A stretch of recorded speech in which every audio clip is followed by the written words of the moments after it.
Okay, I got something really fun for you all on this video. I'm gonna give you a 7-day anti-inflammatory plan. Are you ready? This would be like if you were sitting in a consultation with me, this is what I'd be advising. So those of you who are trying to bring inflammation down in your brain, in your body, in your joints, you have musculoskeletal pain, you're gonna wanna follow this 7-day plan. You ready? Let's dive in. First, I'm going to go through, and all of these have science to them, so I'm going to chat about that as I go through this. And they all have explanations. I want you to understand, why this works, because everything I do here on YouTube is really focused on making sure that I'm teaching you how to take responsibility for your own health. So as opposed to just saying, hey, here are the 5 things you do, I want you to understand why, so that you can keep making better and better health choices for yourself. So, ready? Deal? Okay, so then the first one is you start your morning, every single morning, with unfiltered coffee. Okay, now I know, those of you that are like, but what if I don't like coffee? Hold on, I'm gonna give you some ideas, but I wanna explain the concept. And the concept is that coffee, in its purest sense, like in its most pure sense, is actually a health food. It's what we do to the coffee that makes it toxic. So when we have organic, pesticide-free coffee that doesn't have a ton of mold on it, you have a cup of polyphenols. And polyphenols are phenomenal for your gut. And they feed all those great microbes in your gut. And when those microbes are happy, they not only bring inflammation down, but they stop the inflammation from coming. A big part of this chronic inflammatory situation that so many people find themselves in is because of destruction to these gut microbes. So when we drink a cup of coffee every single morning, we're increasing those polyphenols. Now, something really interesting, there was a 2024 study, so this is pretty recent. They found that coffee decreases gut inflammation and it improves microbial diversity. So let's talk about why that's important. You have trillions of bacteria in your gut, and they're hard at work. They're like a little army down there, like trying to make your whole body work well for you. But when all of a sudden you don't feed them, they die. And when they die, then you don't have these little workers in your gut to do things like turn off inflammation or to make you things like serotonin and dopamine and neurotransmitters that are made in the gut, or break down estrogen for those of you that are going through menopause. So we need a diverse army of gut microbes to be able to do that job every day. And when you're having a cup of coffee and it's packed with these polyphenols in it, you're like giving those little workers a cup and you're like, hey, thank you for doing all the great work you're doing. Here's a cup of coffee. And all of a sudden those microbes are happy and they start to bring down inflammation in your body. Now, why unfiltered? So unfiltered, by the way, is like a French press or a boiled coffee. It would probably also be a little bit like a pour over. And the reason that we do unfiltered is because there was a study that showed unfiltered coffee has 7 times more antioxidants. So again, I want you to think about when we're looking at coffee as a health food, I want you to think about how do you get it in its most natural state without stuff sprayed onto it. And then when we go to make it, and I know we all have different preferences for how we like to drink our coffee, but when you go to make it, can you just try not to change it too much? And so if we put it in a little canister and then put it into one of those quick access, easy to access machines, I won't say the name, you got toxins in those little canisters. When we are drinking it from the franchise store and it's not organic and we're putting it in a bleached cup, even that's got toxins in it. So we want to keep, it's like I keep recommending this on all my videos. There's a beautiful series out right now called Omnivore. And the guy who leads it is the head chef at Noma Restaurant, one of the best restaurants in the world in Copenhagen. And each episode has a different episode about different ingredients. And one whole episode is on coffee. please go watch that, because it'll give you such appreciation for good quality coffee as a health food, and all the love and all the energy that goes into coffee, like that matters. So this isn't just wake up and go through the drive-thru and get some coffee. This is actually being intentional with good quality coffee. You might have to spend a little more on your coffee to get that good quality. But that leads me to my number 2 tip for reducing inflammation that's going to save you money, and that's my favorite, fasting. But specifically, what I want you to do is fast until the afternoon. So let's put this in an easy to understand way. What you would be doing is drinking your coffee in the morning, your toxic-free, polyphenol-rich coffee in the morning, and then you're fasting till the afternoon. And so you break it maybe 1 or 2 o'clock in the afternoon. And what's really interesting is that there was a 2020 review that showed that intermittent fasting is incredible for inflammation. But specifically, there was one blood marker the study found that they saw when people fasted until the early afternoon, there was a decrease in what we call CRP, which is C-reactive protein. It's something that you will find in your blood work. So whenever I look at blood work, if there's high C-reactive protein, my brain goes, oop, this patient has a systemic inflammatory challenge. So one of the things you can do to bring that inflammation down is that you can start to fast a little longer, because in the fasted state, all those markers start to come down. This study also found that the longer you fasted consistently, like 2 months or more of daily fasting, so the more you did that the more that inflammation came down.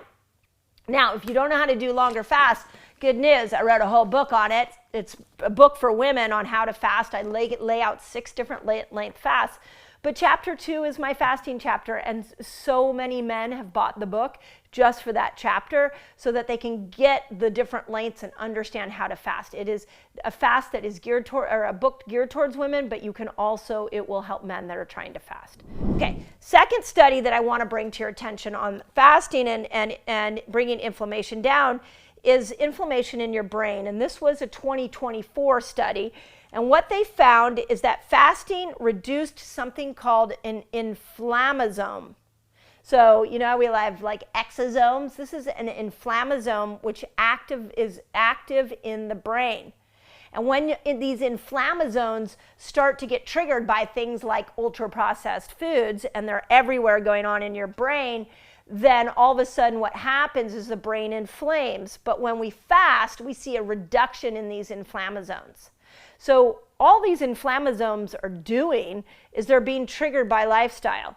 And so you use your lifestyle to turn them off, turn the inflammasome switch off. And basically what they found is that fasting decreased brain inflammation and increased your resilience to stress. Yeah, because you can do hard things. You can do hard things, and when you can do hard things, all of a sudden you start to see that you become more resilient to stress. Last thing I just want to say, because I love fasting, is that there was another study, a 2023 study, that showed because I know a lot of you guys asked me about the length of fast and how long to fast. So this one was done on a 14-hour fast for 8 weeks. So every day they did 14 hours of fasting for 8 weeks, and they saw there was a significant improvement in ulcerative colitis, which is a digestive problems, major digestive problem, and it reduced your gut inflammatory biomarkers. So 14 hours. So here we are back at your 7-day plan. If you do your cup of coffee and then you start to fast for at least just 14 hours every day, you're going to start to see that inflammation come down. And science is showing it all over the place. Okay, my baby's coming to you. Eat like a girl. You want to know the foods that will support hormones? Guess what? I have them for you already. It's a free giveaway. Just click the link above and I'll send you a list of all the foods that support amazing hormonal health. Third step. Remember, this is like your weekly anti-inflammatory plan. Third step is break your fast with colored fruits and vegetables. So we're going to talk about this because one of the things that drives me crazy beyond anything else is when people start throwing out all these studies that fasting destroys the microbiome, fasting will waste away muscle. When I am teaching about fasting, which I did in Fast Like a Girl, I am talking about a fasting window. And I'm not an advocate of us all staying in fasting windows forever. I believe we also have to master the eating window. So I created 2 books just so I could get this point across. A fasting book and an eating book. This is fasting window, this is eating window. These are companion books.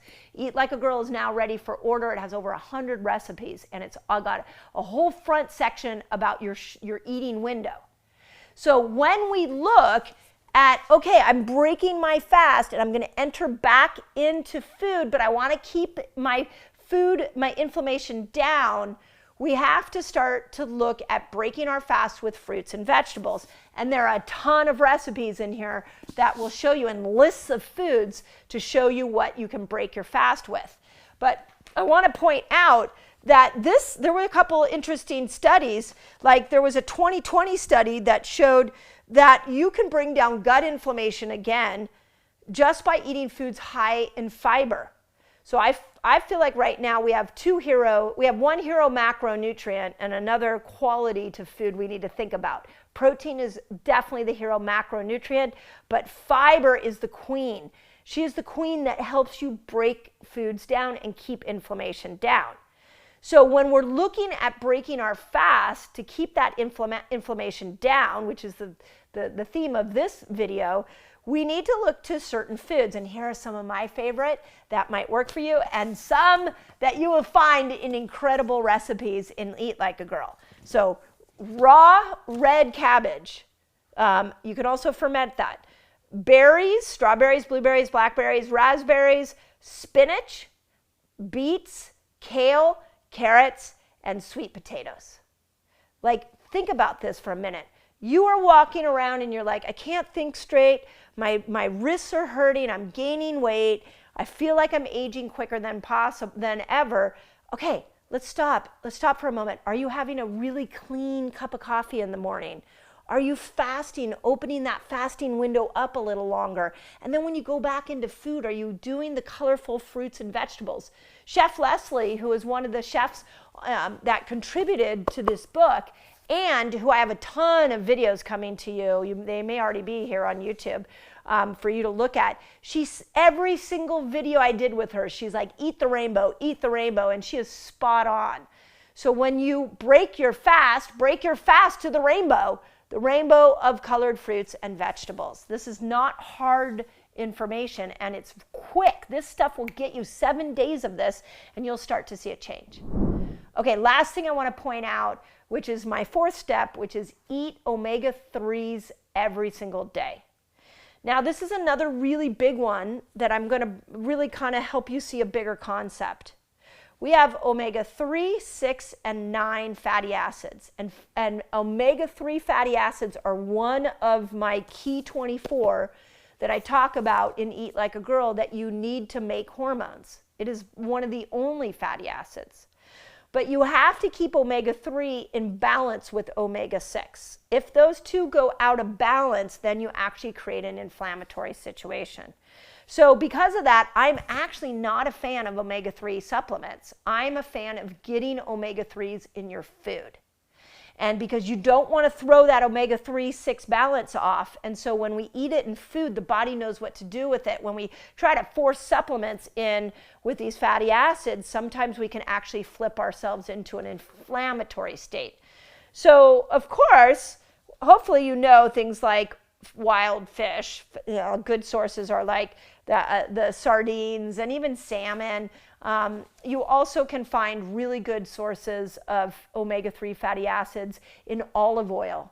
So in the videos I did with Chef Leslie, you'll see we talk a lot about good quality olive oil. You can also find it in things like salmon are really important for your omega-3 fatty acids. Personally, olive oil is my favorite. Now, there was a really interesting study that talked about how when you bring the omega-3s in from your diet, what you do is you repair the cellular membrane. And I want to talk about the cellular membrane here for a moment. because that is out, you have trillions of cells in your body. And on the outside of these cellular membrane, your membrane's deciding what comes into the cell. And if you've been eating the ultra-processed diet that's causing inflammation and cognitive decline and non-alcoholic fatty liver disease and obesity, those cells are definitely inflamed. And when they're inflamed, you can't get hormones in there. That means your menopause symptoms will be worse. It also means you can't get vitamins in there. That means that your energy is going to start to go down. And if you're not getting enough vitamin D in, you're going to start to notice that your immune system goes down.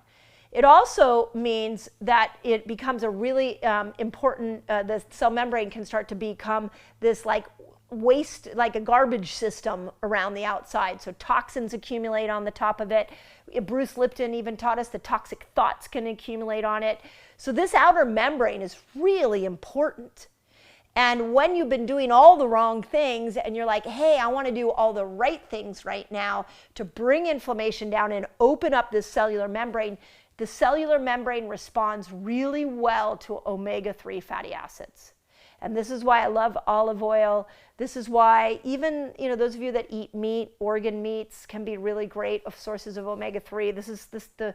The fatty fishes are great sources. Some of the raw nuts are great sources. Like I love a raw walnut.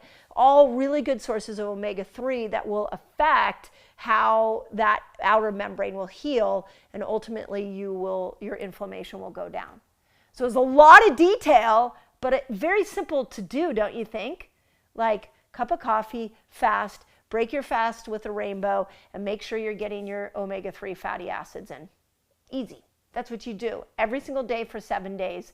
I will also add into that, take out all the ultra-processed foods, and try that for a week and then report back how you feel. So that's the power of food. So you are in control. We live in the most toxic time in human history.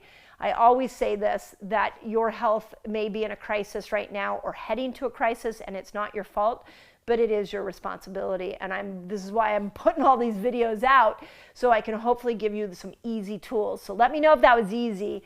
And if you've used those to bring inflammation down, please put it in there so everybody can see. So, as always, I hope that helps. If you are not loving your body, you can change it quickly with those 4 steps. I absolutely promise you. So, as always, hope that helps. Guess what? In my next video, I'm going to show you the amazing benefits of honey. So make sure you stick through and watch that video. What is interesting is honey, even though it's a sweetener, there's some really cool qualities to it that you want to know about and make you change your mind if you've kept it out of your diet.